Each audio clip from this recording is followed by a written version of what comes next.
Have you ever sat in a room full of people and realized the one person who promised to love you forever was the one humiliating you the most? Emily never imagined that the elegant charity gala she helped organize would become the night her entire life shattered. Yet as she stood beneath the sparkling chandeliers, surrounded by wealthy guests dressed in designer gowns and tailored suits, she was about to discover how cruel betrayal could be, and how unexpected salvation sometimes arrives from a complete stranger. The ballroom glittered with luxury. Crystal glasses clinked, cameras flashed, and soft music drifted through the air. Emily adjusted her simple navy blue dress and forced a smile. She had spent weeks helping her husband prepare for this event. Though everyone praised Richard for his success, few knew Emily had sacrificed her own dreams to support him through years of struggle. When they first met, Richard was ambitious but broke. Emily worked 2 jobs while he built his business. She paid rent when he couldn't. She skipped meals so he could attend networking dinners. She believed in him when nobody else did. Now Richard was a millionaire. And Emily was invisible. Over the years, his gratitude had slowly transformed into contempt. The more successful he became, the more he treated her like an embarrassment. He criticized her clothes, mocked her opinions, and dismissed her achievements. Yet Emily stayed, convincing herself that the man she once loved was still somewhere beneath the arrogance. That night, she would finally learn the truth. As guests gathered around the main stage, Richard stepped to the microphone. "Ladies and gentlemen," he announced confidently. "Thank you for attending tonight's charity auction." Applause filled the room. Emily smiled politely from her table. Several items were auctioned successfully. Expensive paintings. Luxury vacations. Rare jewelry. The atmosphere remained cheerful and generous. Then Richard's smile changed. It became colder. Crueler. "And now," he said, raising his glass, "I'd like to present a special item." Guests laughed, assuming it was another joke. Richard pointed directly at Emily. "My wife." The room fell silent. Emily's heart skipped a beat. "Richard," she whispered. He ignored her. "Come on, Emily. Stand up." Nervous laughter spread through the crowd. Slowly, she rose from her chair. Richard smirked. "Let's see what she's worth." A few guests exchanged uncomfortable glances. "Starting bid?" Richard continued. $20 for this useless wife."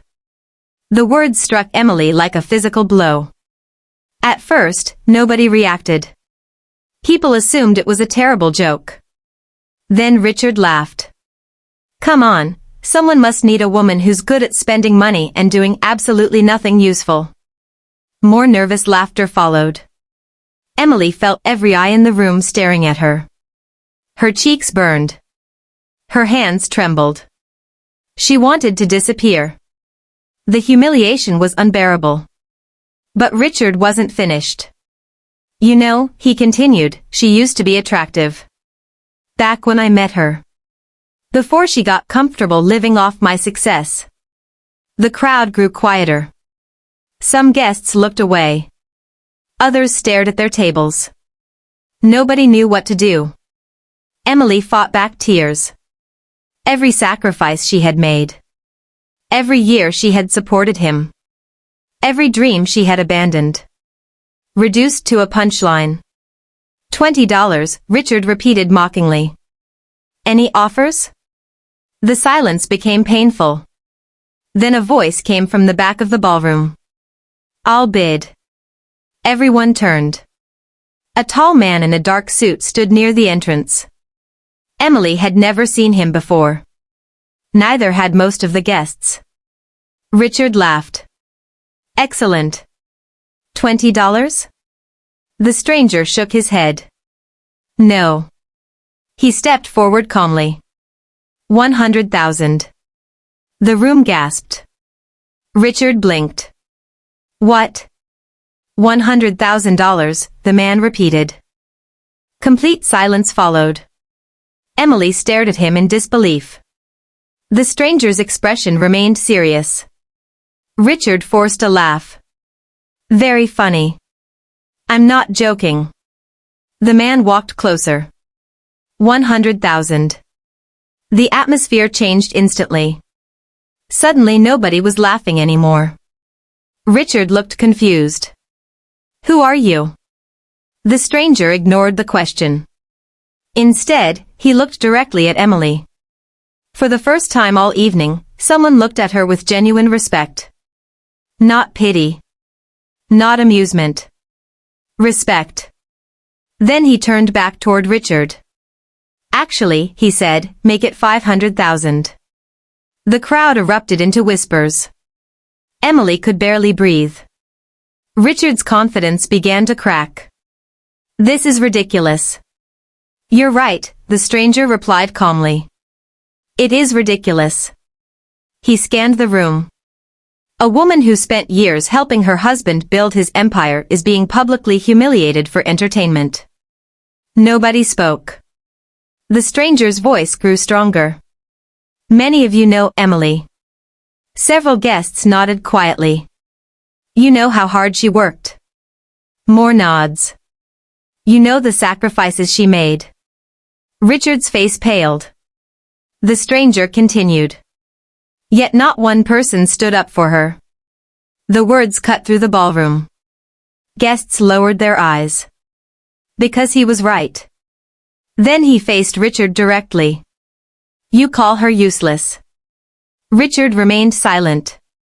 Tell them who paid your rent during your first year in business. The room froze. Richard's jaw tightened. Tell them who worked nights so you could attend meetings. Still silence. Tell them who mortgaged her future to finance your dreams. Emily felt tears rolling down her face. How did this man know? The stranger wasn't finished. Success doesn't create character. His voice echoed through the ballroom. It reveals it. For the first time that evening, Richard looked genuinely afraid. The stranger reached into his jacket and removed a business card. Several guests immediately recognized the name. Shock spread across their faces. One woman nearly dropped her drink. Another whispered, "No way." Richard's eyes widened. The stranger was Daniel Carter. One of the most respected investors in the country. A billionaire. A man whose influence extended far beyond anything Richard could imagine. Daniel looked at Emily. You deserve better than this.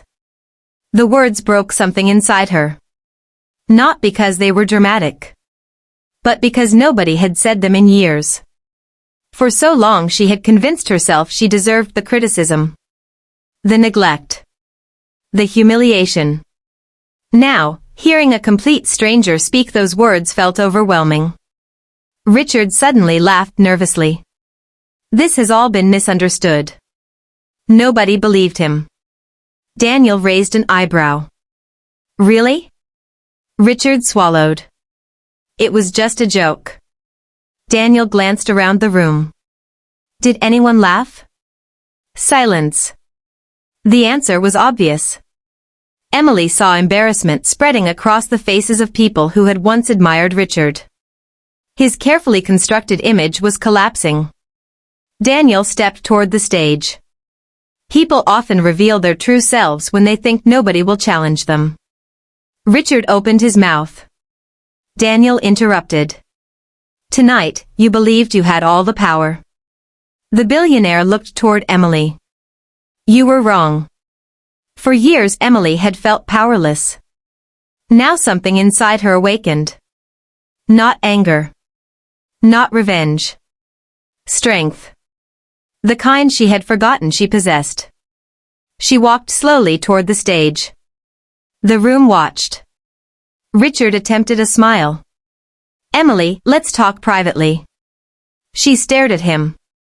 For the first time, she truly saw him. Not the man she married. Not the dream she had chased. Just a selfish stranger wearing his face. No. The single word shocked him. Emily. No. Years of pain filled her voice. You don't get to humiliate me publicly and then ask for privacy. The room remained completely silent. Every guest listened. Every camera pointed toward the stage. Richard looked desperate. You know I didn't mean it. Emily laughed softly. The sound carried more sadness than humor. You meant every word. He couldn't deny it. Because they both knew the truth. Daniel stepped back, allowing Emily her moment. She looked around the ballroom. I spent 12 years believing love meant sacrifice. Tears shimmered in her eyes. I thought if I gave enough, supported enough, forgave enough, things would improve. Several women in the audience nodded. They understood. But love without respect isn't love. The words seemed to surprise even Emily herself. Perhaps because she had never admitted them aloud. Richard looked devastated. Not because he regretted hurting her. But because he realized everyone could finally see who he really was. And that terrified him. Emily removed her wedding ring. The simple band suddenly felt heavier than ever. She placed it gently on the stage. A collective gasp swept through the crowd. Keep your money. She looked directly at Richard. Keep your mansion. Her voice grew stronger. Keep your reputation. Then she smiled. A genuine smile. The first real smile she had felt in years. Because tonight I got something more valuable. Richard frowned. What? Emily glanced around the room. My self-respect. The applause started slowly. One person. Then another. Soon the entire ballroom erupted. People stood. Cheered. Clapped. Not for drama. Not for entertainment. But because they had witnessed someone reclaim their dignity. Richard stood frozen. Alone. For the first time in years, nobody was impressed by him. Nobody admired him. Nobody envied him. They simply saw him. And the truth wasn't flattering. As Emily walked toward the exit, Daniel approached. You okay? She smiled through her tears. I think I will be. Outside, cool night air greeted her. The city lights sparkled in the distance. For the first time in years, the future felt uncertain. But it also felt free. Daniel joined her near the entrance. You know, he said gently, the strongest people aren't the ones who never fall. Emily listened. They're the ones who remember how to stand again. She looked back at the ballroom. The place where her marriage ended. And her new life began.